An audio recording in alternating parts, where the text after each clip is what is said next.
Hello students, myself is Deepak Malia and welcome my DK classes. Goodwill के मैं आपको factor affecting बता चुकी हूँ लास्ट लेक्चर में अपने कि कौन से फैक्टर ऐसे होते हैं जो गुडविल की वैल्यू को अफेक्ट करते हैं। ठीक है, जो मोस्ट इम्पॉर्टेंट है जिसकी वजह से आपकी गुडविल अफेक्ट हो जाती है। ठीक है, गुडविल की वैल्यू अफेक्ट हो जाती है, तो वो टॉपिक मैं आपको क्लोज कर चुकी हूँ। आज मैंने लिया है आपका क्लासिफिकेशन ऑफ गुडविल। गुडविल को कितनी कैटेगरी में क्लासिफाई किया गया उसके बारे में हम पढ़ेंगे। बट वीडियो स्टार्ट करने से पहले मेरे चैनल को प्लीज लाइक शेयर सब्सक्राइब करना ना भूलें। ओके, सो देखते हैं अब क्लासिफिकेशन ऑफ गुडविल में क्या लिखा गया है, उसके बारे में हम पढ़ेंगे। See classification of goodwill. Classification of goodwill की बात करें तो गुडविल को दो कैटेगरी में बांटा गया है, या फिर हम बांट सकते हैं, ठीक है, या फिर आपकी हो सकती है, कुछ भी कह लो। तो फर्स्ट ऑफ ऑल एक तो परचेज गुडविल एंड सेकंड है आपकी सेल्फ जनरेट गुडविल, जिसे हम इनहेरेंट गुडविल भी कहेंगे। ओके, तो सबसे पहले हम पढ़ते हैं परचेज गुडविल के बारे में, उसके बाद हम पढ़ेंगे सेल्फ जनरेट गुडविल के बारे में। देखिए परचेज गुडविल में क्या लिखा गया है, क्या बोला गया आपको, purchase goodwill is the goodwill which is acquired by making a payment. Purchase goodwill वो गुडविल होती है जो हम एक्वायर करते हैं पेमेंट बनाने के लिए या फिर पेमेंट करने के लिए। ठीक है, by making a payment, payment बनाने के लिए, ठीक है, या फिर पेमेंट करने के लिए एक्वायर करते हैं, खरीदते हैं, परचेज करते हैं, उसे हम कहते हैं परचेज गुडविल। फॉर एग्जाम्पल जैसे when a business is purchase, जब आप बिजनेस परचेज करोगे, खरीदोगे, ठीक है, तो the excess of purchase consideration over its net assets, आपके क्या होगा, परचेज कंसिडरेशन ज्यादा होगा ओवर इट्स नेट एसेट्स, जो भी नेट एसेट्स होंगे उस बिजनेस के, उससे ज्यादा आपका क्या होगा, purchase consideration. It means assets minus liabilities is referred to as purchase goodwill. तो ये जो परचेज कंसिडरेशन है, ये परचेज कंसिडरेशन है जो आपने खरीदा है, ठीक है, वो किसको रिफर करेगा, आपके परचेज गुडविल को। ओके, मैंने क्या बोला आपको, परचेज गुडविल वो गुडविल होती है जो हम एक्वायर करते हैं, परचेज करते हैं पेमेंट करने के लिए। ठीक है, मतलब किसी बिजनेस का बहुत अच्छा नेम एंड फेम है और हमने उसको खरीद लिया, यहाँ पर भी बोला गया ना मैंने बिजनेस परचेज, जो हम बिजनेस गुडविल तभी खरीदी जा सकती है जब आपका पूरा बिजनेस सोल्ड हो रहा होगा।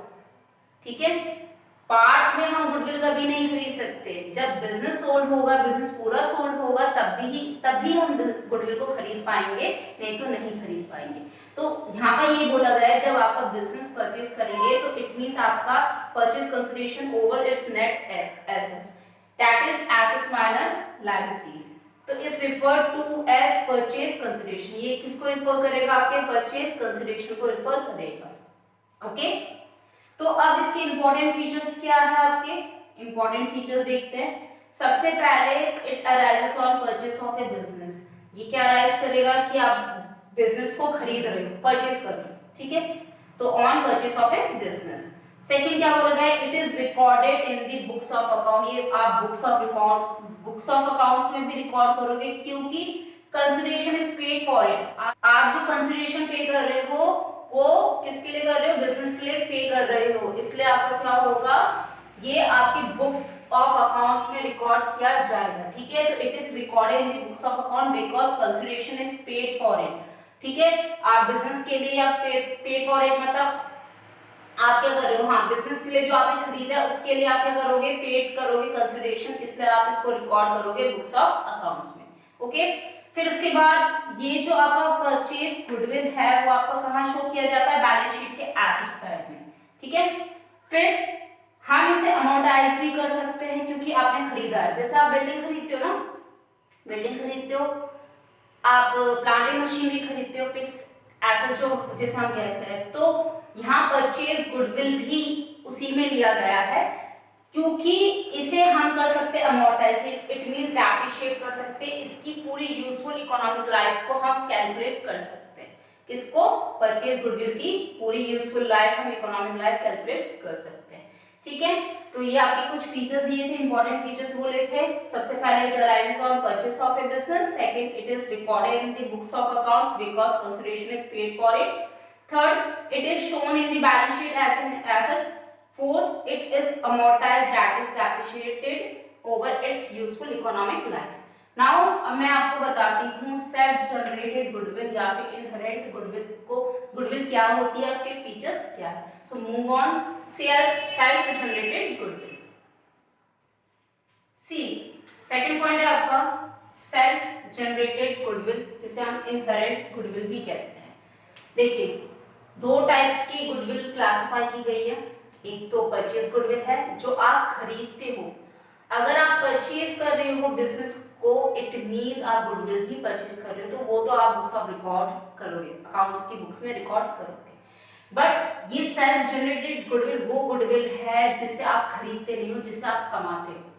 ठीक है, मतलब बहुत लंबे समय तक आपने काम किया और आपकी एक अच्छी रेपुटेशन बन गई, गुड नेम बन गया, तो उसे हम कहेंगे सेल्फ जनरेटेड गुडविल या फिर inherent goodwill. It means it is a internally generated goodwill which arises from a number of characteristics or attributes which an ongoing business process, मतलब जो बिजनेस प्रोसेस चल रही है आपके, और इंटरनली आपने जनरेट कर ली, कमा ली गुडविल, ठीक है, तो उसे हम कहेंगे self generated goodwill. Got it. अब इसमें भी इंपॉर्टेंट फीचर्स है, जैसे आपको सबसे पहले ये बोला गया it is internally generated over a long period of time, लंबे समय तक आप काम कर रहे हो और आपने एक इंटरनली जनरेट कर दी, गुडविल जनरेट कर दी, अपना नेम एंड फेम कमा दिया, ठीक है, रेपुटेशन कमा दी, अपना गुड नेम बना दिया, तो उसे हम कहते हैं आपकी सेल्फ जनरेटेड गुडविल, जो आपने खुद से कमाई है। ठीक है, परचेज नहीं करी है, आपने खुद से कमाई है। सेकेंड, इसलिए यहाँ ये बोला गया है a true cost can not be placed on this type of goodwill, हम इसकी ट्रू कॉस्ट नहीं निकाल सकते क्योंकि हमने ये परचेज नहीं करी है, हमने कमाई है इस गुडविल को, तो हम इसकी ट्रू कॉस्ट नहीं प्लेस कर सकते, नहीं फाइंड आउट कर सकते। तो its valuation depend on the subjective judgement of the valuer, तो ये इसकी जो वैल्यूएशन होता है, जो वैल्यूएशन वो करता है, डिपेंड होता है किसके ऊपर, subjective judgement of the valuer, जो भी वैल्यूएट फाइंड करते हैं, वैल्यूअर होते हैं जो गुडविल की वैल्यूएशन फाइंड आउट करते हैं, उसके ऊपर ये डिपेंड होती है इसकी valuation.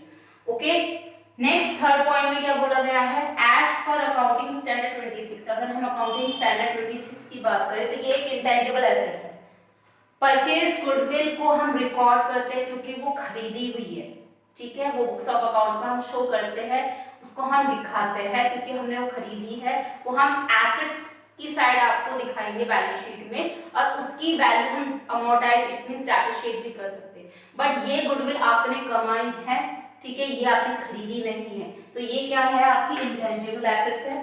It means it is not recorded in the books of accounts, इसको हम बुक्स ऑफ अकाउंट में रिकॉर्ड नहीं कर सकते बिकॉज कंसिडरेशन इज मनी और money's worth has not been paid for it, क्योंकि जो ये कंसिडरेशन होता है, पैसे है या मनी वर्थ, ठीक है, वो हम पे नहीं करते हैं इसके लिए, ठीक है, बिजनेस के लिए हम पे वगैरह कुछ नहीं करते हैं। गुडविल हम इस कंडीशन में जो सेल्फ जनरेटेड है उसके लिए हम कुछ पे नहीं करते हैं, ठीक है, बट परचेज गुडविल के लिए हमें, जो हमने खरीदी है, जब बिजनेस सोल्ड होगी, हमने परचेज कर ली, तो उसके लिए हमें पे करना पड़ता है, इसलिए हम उसे बुक्स ऑफ अकाउंट में रिकॉर्ड करते हैं। Got it. ये तो थे आपके सेल्फ जनरेटेड गुडविल और इनहेरेंट गुडविल। ओके, अब मैं आपको बताती हूँ कि वैल्यूएशन, गुडविल का वैल्यूएशन करने के लिए मतलब क्यों जरूरत है, हम गुडविल का वैल्यूएशन क्यों करते हैं, ठीक है, तो वो पॉइंट्स मैं आपके साथ अब डिस्कस करती हूँ। उसके बाद नेक्स्ट लेक्चर आपका होगा मेथड्स ऑफ गुडविल, मतलब मैं आपको मेथड्स बताऊंगी, गुडविल के कितने मेथड्स हैं, आपको पूरा प्रॉपर वे में बताऊंगी, और मेथड्स के बाद आपके उसके स्टार्ट होंगे न्यूमेरिकल, जो मोस्ट इंपॉर्टेंट है, ठीक है, वो न्यूमेरिकल से आपके क्वेश्चन आते हैं, और वही न्यूमेरिकल आपके एडमिशन को भी अफेक्ट करते हैं, आपके रिटायरमेंट को भी अफेक्ट करते हैं, ठीक है। तो move on, need for the valuation of goodwill. See need for the valuation of goodwill, goodwill के वैल्यूएशन के लिए मतलब हमें क्यों जरूरत है कि हम क्यों करते हैं गुडविल का वैल्यूएशन। तो the need for valuing the goodwill is partnership arises in the following circumstances, कुछ सर्कमस्टांसेस हैं, परिस्थितियां हैं कि जिसकी वजह से हमें वैल्यूएशन करने की जरूरत पड़ जाती है आपकी गुडविल की।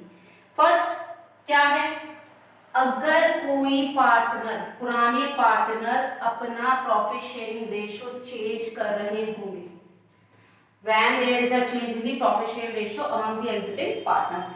बताया था आपको जब रिकंस्टिट्यूशन था, ठीक है, रिकंस्टिट्यूशन के समय भी आपका यही होता है कि रिकंस्टिट्यूट क्यों करते हैं, हम न्यू एग्रीमेंट क्यों बनाते हैं। फर्स्ट ऑफ ऑल क्या था, सेम यही था, when there is change in the profit sharing ratio among the existing partner। मतलब पहले आपका क्या था, दो पार्टनर थे, इनका रेशियो 2:1 था। फ्यूचर में इन्होंने डिसाइड करा कि हम इनको इक्वली डिस्ट्रीब्यूट करेंगे, जो भी प्रॉफिट होगा हम इक्वली लेंगे, ठीक है। तो ये आपका क्या हो गया, change in the profit share ratio among the existing partners. पुराने पार्टनर्स में ही आपका रेशियो चेंज हो रहा है, तो इसकी वजह से आपको गुडविल की वैल्यूएशन निकालने, वैल्यू निकालने की जरूरत पड़ जाती है, ठीक है। सेकंड क्या है, जब न्यू पार्टनर एडमिट होता है, it means A and B तो ऑलरेडी थे, सी को हमने और एडमिट करा, तो क्या होगा, वैल्यूएशन ऑफ गुडविल, गुडविल का वैल्यूएशन करने की जरूरत पड़ेगी, ठीक है। थर्ड, जब पार्टनर रिटायर या मर जाता है, तीन पार्टनर थे ए बी सी, सी रिटायर हो गया या फिर मर गया, तो तभी आपको क्या होगा, गुडविल वैल्यूएट करने की जरूरत पड़ेगी, गुडविल का वैल्यूएशन करने की जरूरत पड़ेगी। फोर्थ, जब आप फर्म को बेच दोगे, पूरी फर्म सोल्ड कर दोगे, पार्ट नहीं, गुडविल पार्ट में नहीं जाती है, पूरी फर्म को सोल्ड कर दोगे, पूरा बिजनेस सोल्ड कर दोगे, तब आपको क्या होगा, गुडविल की वैल्यूएशन करने की जरूरत पड़ेगी, ठीक है। या फिर last, when the firm is amalgamated with another firm. Amalgamated का मतलब क्या होता है, बताया था आपको रिकंस्टिट्यूट के समय, जब एक फर्म दूसरे फर्म के साथ मर्ज हो जाती है, ज्वाइंट हो जाती है और एक न्यू एग्रीमेंट तय करती है, न्यू फर्म में कन्वर्ट हो जाती है, उसे हम कहते हैं amalgamated. Okay, it means when the firm is amalgamated with another firm, एक फर्म के साथ दूसरी फर्म ज्वाइन हो जाना, जुड़ जाना, उसे हम कहेंगे अमलगमेटेड। इट मींस जैसे कि ए एंड बी हो गई, फर्म फर्स्ट हो गई आपकी, एंड सी एंड डी हो गई, ये आपकी फर्म सेकंड। अब इन दोनों ने कर दिया मर्ज, ठीक है, मर्ज मतलब A B C and D, तो ये आ गई आपकी फर्म थर्ड, या फिर जो भी फर्म का नाम देंगे, ठीक है। तो ये मर्ज करना आपका कहलाता है अमलगमेटेड, मतलब एक फर्म जब दूसरे फर्म के साथ जुड़ जाती है, न्यू एग्रीमेंट में आ जाती है, न्यू फर्म में कन्वर्ट हो जाती है, तो उसे हम कहेंगे अमलगमेटेड। इट मींस उस समय भी आपको गुडविल का वैल्यूएशन करने की जरूरत पड़ेगी। Got it. सो ये तो थे आपके classification and need for the valuation of goodwill. Next lecture में मैं आपके साथ डिस्कस करूंगी method of valuation of goodwill. तो method of valuation of goodwill में आपको मैं कंप्लीट मेथड बताऊंगी, जो जो आपके वैल्यूएट के समय हम गुडविल की वैल्यूएशन के समय यूज करते हैं, जो वो फॉर्मूले मैं आपके साथ डिस्कस करूंगी, वो फॉर्मूले में आपको कंप्लीटली फॉर्मूले आपको लिखवाऊंगी यहाँ पे और समझाऊंगी कि क्यों करते हैं, अगर ये मेथड यूज हो रहा है तो ये क्यों हो रहा है, उसको भी एक्सप्लेन करूंगी। सो अगर इससे रिलेटेड आपको कोई भी क्वेरीज होगी, कुछ समझ में नहीं आया हो, तो प्लीज मुझे कमेंट बॉक्स में लिख के भेजना, ताकि मैं उससे और अच्छे से आपको बता सकूं। और अगर वीडियो पसंद आई होगी तो प्लीज उसे लाइक शेयर सब्सक्राइब जरूर कीजिएगा। Okay, so that's all for today. Keep watching, keep learning, stay home, stay safe, stay connected with DK classes. Thanks for